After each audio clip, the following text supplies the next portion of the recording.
Greetings, Peter Cates with VB.NET Graphics. There are obviously dozens of different ways of doing this. I have one particular way which I'm just going to walk through.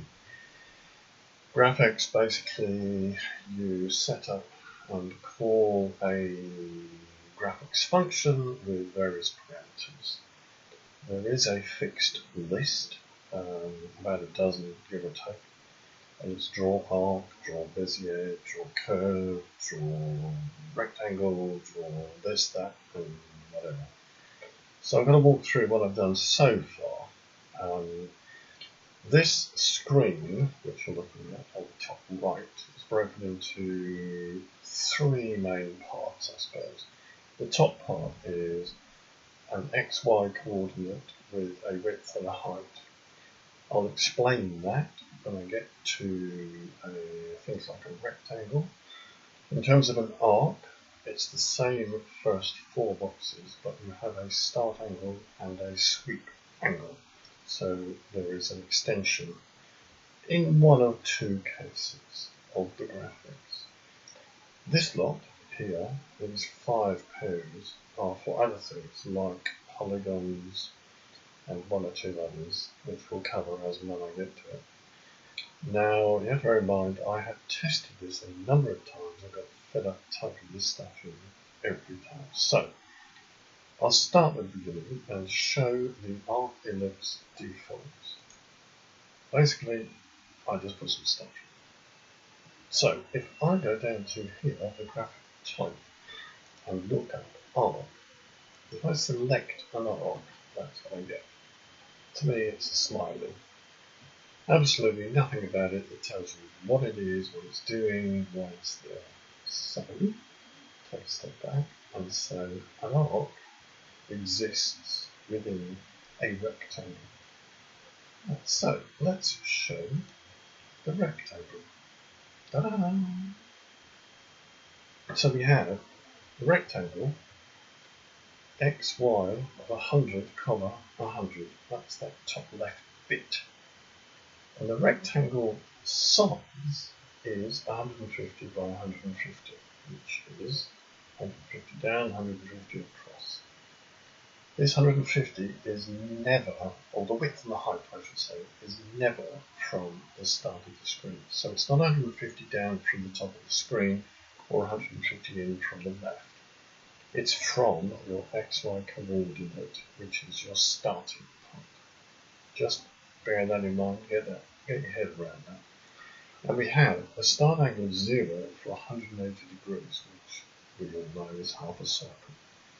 Now, weirdly, I don't understand. The start angle begins at what I would call 3 o'clock.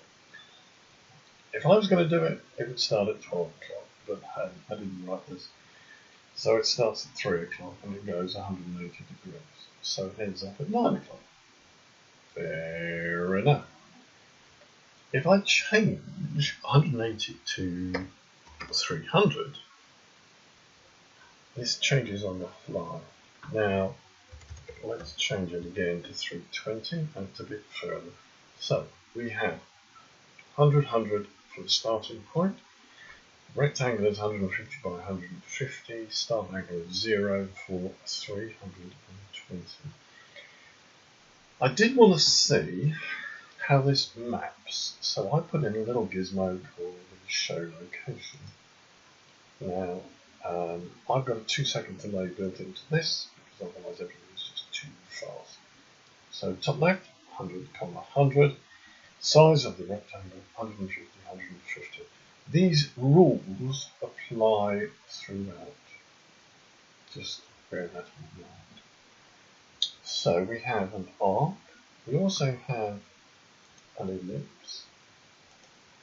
And if I do the ellipse is the completed, well, circle. It's an ellipse. It may not be a circle. The only reason I say that is your starting point, your XY is 100, 100. That's fair enough. If I change the width to 500, no, that says 50. 100, bang, it's changed completely. So it now looks completely different. And if my height becomes 600, there we go. I can't take it any further because otherwise it'll be off the screen. So the rules are, top left is your XY starting point. I mean, with my X, my Y, if I change that to 50, the Y, it jumps up 100, 50.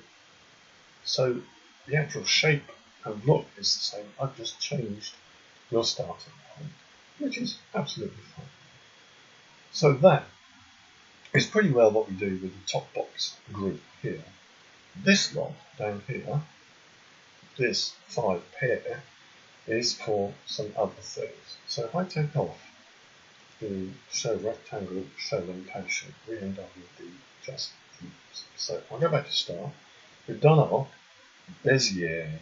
Now Bezier, if I put in the other ones, which is show other defaults, again, this is not set in stone. These values I've coded, but one of the ways in which I put this program together is you can change this. So draw ellipse is now we're going to draw Bezier. Now Bezier only takes the first 4 points. I don't know what. I don't know the science behind Bezier. So if we come down, I've got 2 points here on my X of 100. Now how about if I change 100 to 500, whoosh, it's gone completely over there. And what it does, it doesn't fall through the points. This Bezier curve is a bit of a dark art. So let's show the locations. And you can see 500, 200 is over here, and the nearest point is like at least 100 away. So we have 100, 100, 500, 200, 300, 100, which must be there for some reason, and down here 400, 500. It doesn't take the fifth, it only takes the first 4 points, just something to get your head with. But any of the first 4, if you change it, you change the look of the graph. Closed curve. Good fun, closed curve. Woo! That looks like a sort of climb bottle thing. So, show the rectangle. There we go. Somewhere there's a rectangle there. I don't know. So let's take that off. Let's take the location off. Going through the curve, we have that is the curve. And if I show the rectangle, there is no rectangle. Oh, there is a rectangle there. I don't even know my encode. And locations again. There we go. 1, 2, 3, 4, 5. So that's the left. So the ellipse is done. Draw a line is going back to the top group up here. Basically, 100, 50 is your first, your XY, and your X1, Y1 for your end of line is your width and height. So it's 500, 600. So if I show the locations there, it doesn't show. Never mind. Maybe I'll get something there. Draw pi.